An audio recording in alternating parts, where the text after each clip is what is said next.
Hey, what's going on, everybody? It's Awesome TCG Discussions, and welcome back to the channel. I uploaded a video on Vijx, and I have one about Mecha Frieza that I'm going to redo in light of some new information.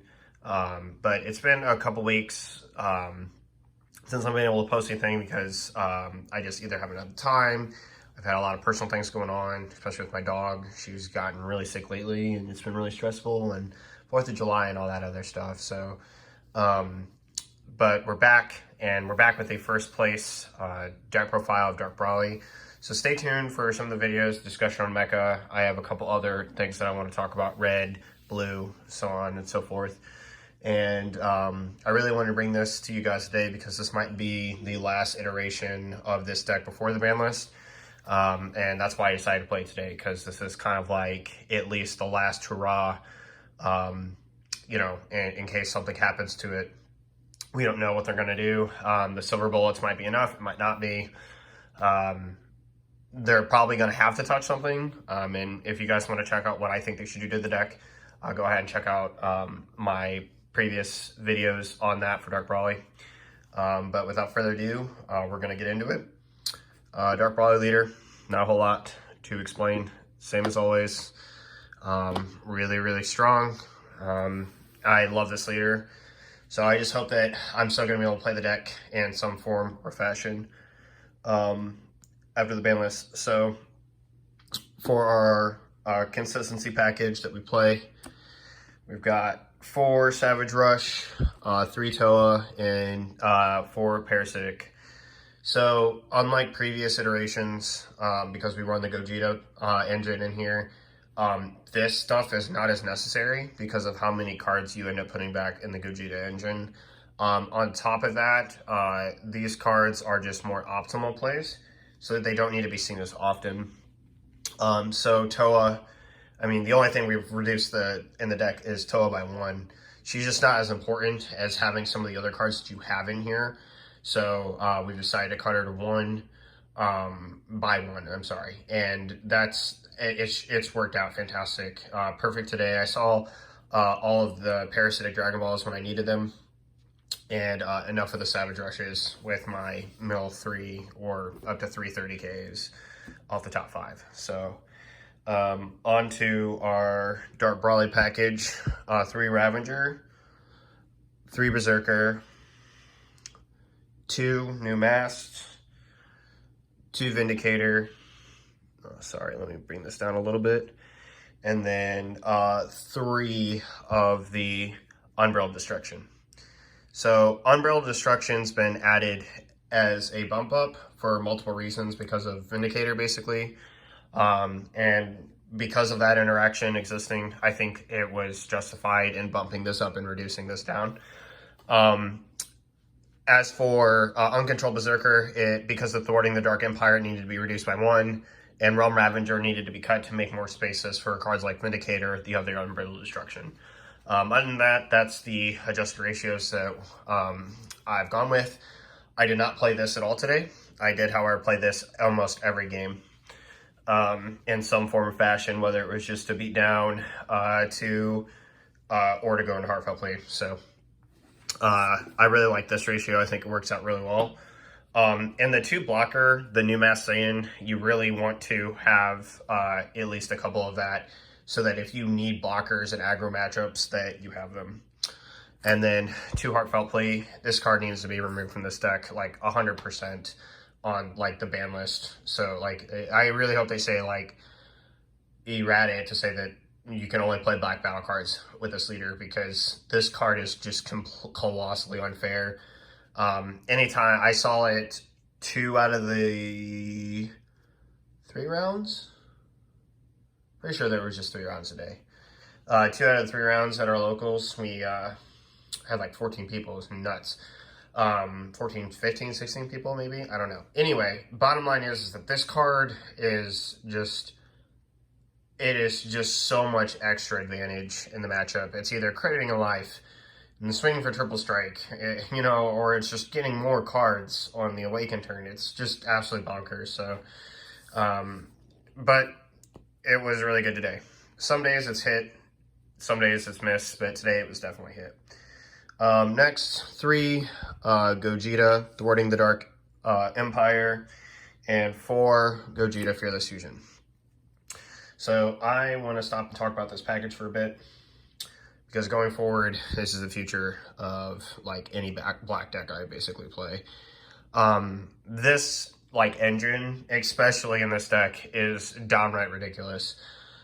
I decided to bump this from 2 to 3 simply because I wanted to see it more. This card basically acts as Champa in the deck, except for it's going to warp a card and start off as a 25k double strike, right? Which is just more value, right? You could take that card away and think of it as 3 Champas, but like this is just amazing value. Like being able to put 2 back is just nuts. And as for Fearless Fusion, this card is also disgusting. So basically there are just certain decks that want to get their game plan up and running, but sometimes in order to get them up and running, they need their cards to stick on the board. And most of the cards that you're going to run into early, unless you run like into this deck specifically, or Sin Shenron, are going to be hittable off this card's effect. It ignores barrier and warps it, which is just nasty. And then to make that even better, like it's a blocker. Like just it being a blocker is insane, because Dark Brawly likes to maximize its like energy usage and its turns by generally tapping out, but like you want to do it in the most meaningful, aggressive, or defensive way possible if that's how you have to play. Like you're not going to try to be aggro and take your own life against like Majin Vegeta, right? Like that doesn't make any sense. Or Red Brawly. But the point is that this this like 4 or less barrier removal is absurd.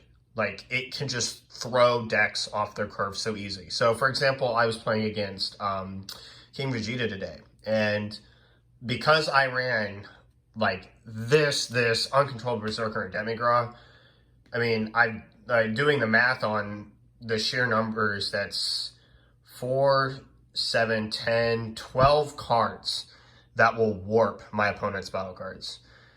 And the thing is Dark Brawly doesn't need a lot of energy. So the energy that you can use like efficiently is like really, really good, especially defensively, which is where this comes in. So like this could like this remove, for example, like the Vegeta switching gears, they removed the Godly Aura one, you know, and I'm comboing off all the like the little invaders so that like basically he doesn't have them to use. And like this just puts in a ton of work, like you like even as just a straight spot removal, and it becomes a blocker, right? Like it doesn't even have to swing, it doesn't have to become pressure beast. It can, but like generally like it gives you a good removal option, especially if you've already played Uncontrollable Berserker. It cycles cards back. So and that's the other thing, like the fact that these Union Fusions basically act as 1 energy gravies is broken, because it's essentially me trading every single turn, like instead of like hard casting and swinging and putting 2 back like the gravy, I can put 4 back for the cost of that gravy and get 2 removes out of it, or get like a remove and a blocker, or like removal constantly and a remove and a blocker, or and as long as this continues, right? As soon as this card's off the board, like another copy can get it. So like it is complete value town Dark Brawly. And this card as a pressure piece is nuts. Like literally your opponent has to play around the fact that you might have this card in your hand every single time you play this variation. Because if they go down to 2 life, like thinking, oh, you know, I mean, obviously Chomp is a thing, but this card is just so much more imposing, because it has it's not just because it's a double strike, it is a double strike that will remove a card every single time it attacks. And I just can't tell you how much pressure that puts on your opponent's strategy. So, like, I can't say enough about this engine. I really love it. I also love the fact, I know I'm blinging out here with the 3 winter stamps, but I'm really grateful for the fact that I was able to get 3 of these. Like, I wouldn't play 4 because it has unique. Like, that's the other thing about it. Like, once you get one of these on board to stick, like if it sticks, the others just become really bad, really fast. Like, they become combo power, but it is what it is. So to like make our Gogeta package like consistent, This is what we play. So we play the 3 fingering and that for the overwhelm. And then our trusty handy dandy super combo here, of course. We've got the Vegeta and then the True Fighting Spirit Son Goku's. This is just enough. This is just right. 3, 3, 4, and 3. Why not 4 of this? Because 4 of that is just not needed. You are not trying to play this card and swing and take a life. Did I do that today? Yes. In a matchup where I knew that I needed to be overly aggressive against my opponent, yes. However, the thing is that this card is enough seen at it, at 3, that you can either draw it and you play it at the key time that you know that you're going to be trying to push your opponent, right? So for example, I was playing against, I guess like King Vegeta, and the turn you know they're going to attempt to topo you, violent raise you or something, that's the turn you want to put this on the board, right? And you want to do that so that now that topo is costing them 3 cards. And I say it's going to cost them 3 cards because that topo is not going to live in this variant of the deck. Between Uncontrollable Berserker, your Union Fusions, and Demigra, that thing is toast, right? You know, you just try to value your attacks and your opponent's negate timings that way.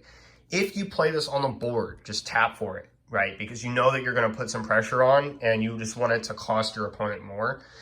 Then what you do, if you get another one, you just completely continue to reapply this and just take cards away from them. This card's really good because it gets back this. I don't generally use it to grab anything else.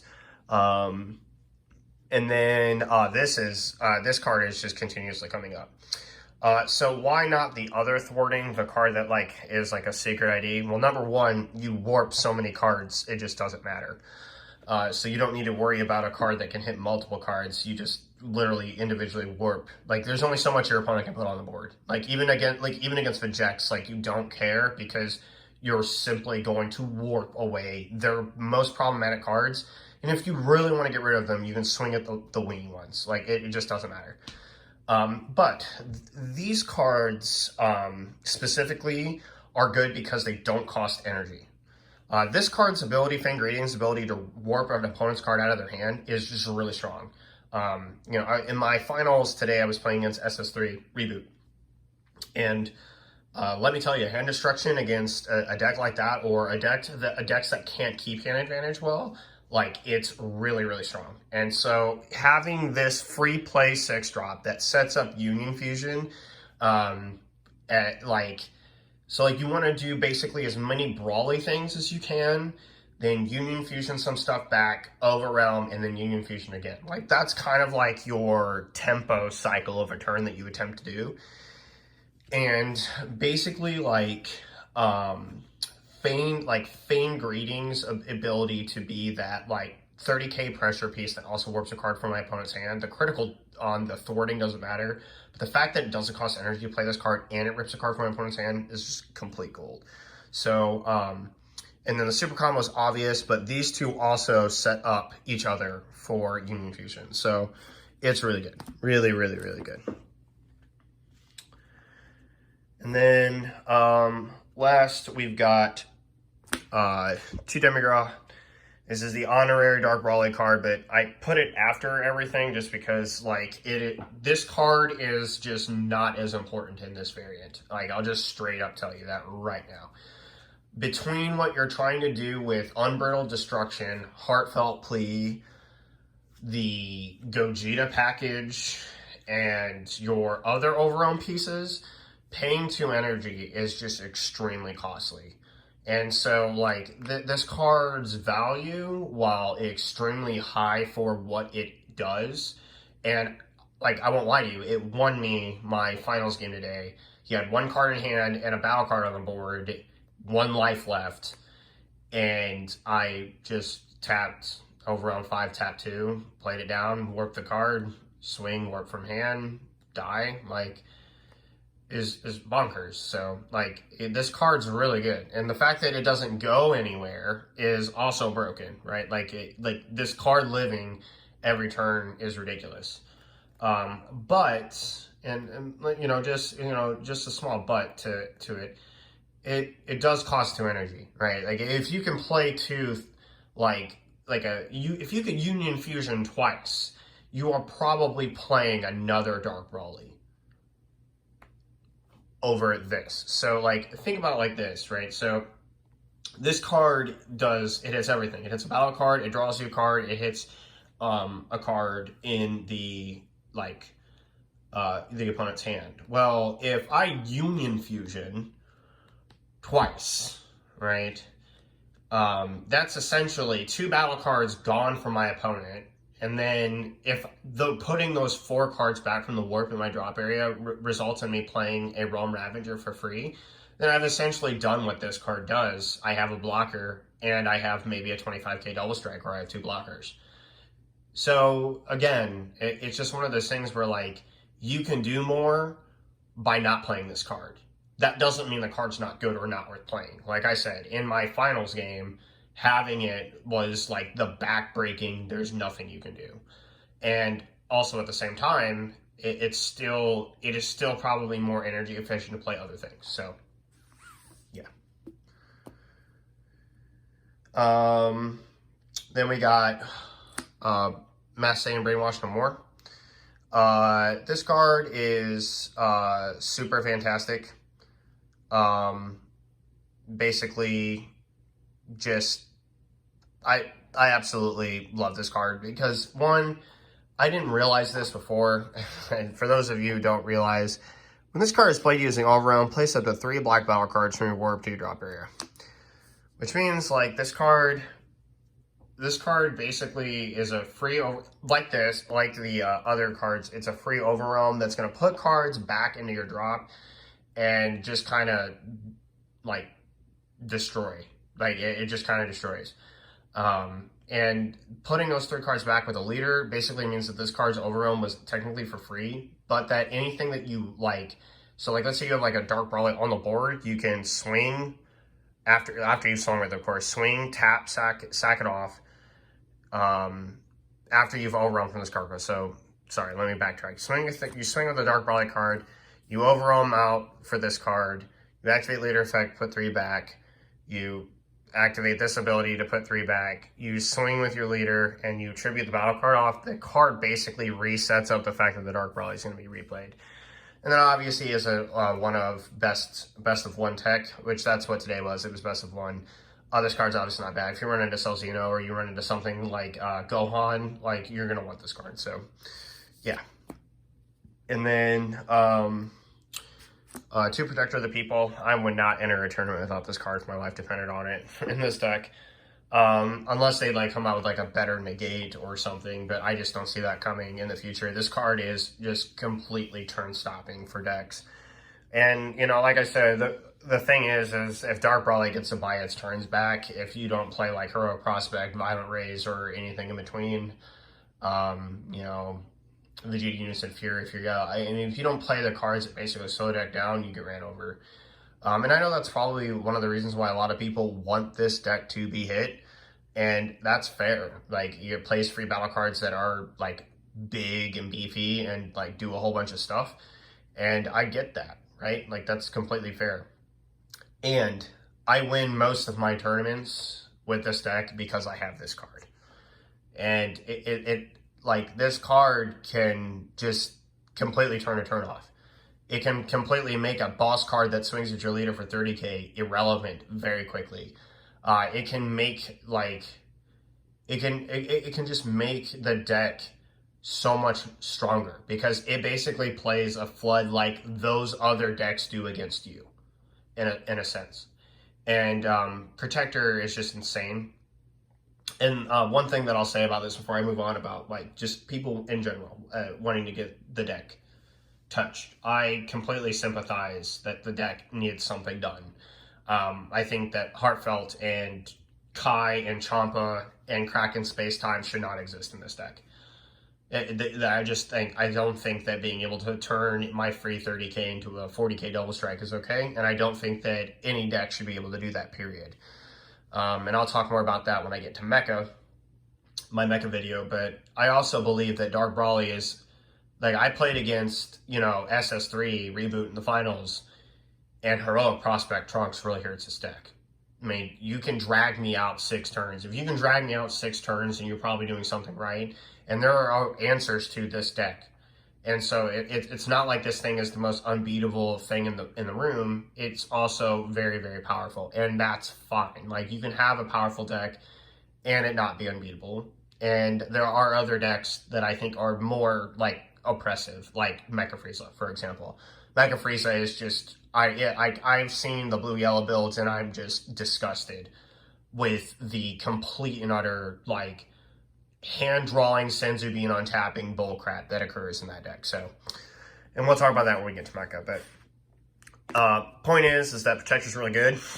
You should play it, and it really helps buy you turns. And then last but not least, Sin Corrupted by Darkness. I absolutely love this card, okay? Like, I get it. I'm not playing Kai. I don't have a Kai right now. I don't have, like, other things. But let me just, like, talk about this card for a minute. And sorry the video is so long, but, like, there's just so much to talk about this deck. And honestly, this card is worth talking about. So, like, just let me do some convincing for a second. So Sin Shenron, Corrupted by Darkness, this card is busted because basically you get that whole concept that Protector has, this card also has. It is not just a blocker, right, like, which is something a lot of people forget about, but like the fact that it just the longer the game goes, like if they're dragging you out into the water, you can just play blocker setup with this card and then you're going to be fine, right? Like this card basically can... It's not like a baby hatch, but it can actually be like a baby hatch in a lot of ways. For example, like, let's say like SS3 wants to like commit to tapping all their energy to play something. Or, you know, Soul Striker wants to do the same thing. I should say Soul Striker because SS3 is going to tap their energy anyway. But like let's say that Soul Striker like taps out, right? They tap out and they swing with the card that they tapped out with, and you tap their leader and their unison with this, it just breaks their turn. Right, it says have D magic or die. And, like, there are so many situations that occur. Like today against King Vegeta, he was playing the Gotenks SCR that's also a blocker. I swung with my leader, and then I comboed up with this card, brought it in, and then switched his blocker to rest mode. And then had he had the blocker, it would have made the difference. It would have made a pretty big difference. You know, and there's just several situations where this card comes up all the time. Tapping down a unison. Like, like I said, offensively, just being able to tap the unison is insane. In my finals today against SS3, he dropped the Vegeta Ready to Rumble that, like, warps in energy. I just tapped all my energy down with this thing's effect to give it dual attack double strike because he was, tapped out, basically. You know, he had like 1 energy open, but 3 cards in hand. And I just made this thing dual attack, double strike, tapped all my energy down, and I sacked 4 energy on my next 4 attacks to just blitz him and kill him. And like this card's a dual attack, double strike actually came up, which is crazy. And then again, on top of it all, it's a blocker. Like this thing it's crazy. Like this card is just so crazy good.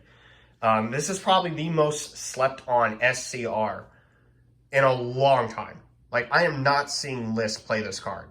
Like, everyone's like, Kai this, or, you know, Heroine's Lineage. This SCR is busted. And this is, for all the blue players that want an alternative to Baby Hatch because you don't have it, this is your guy, okay? Like, let me tell you something.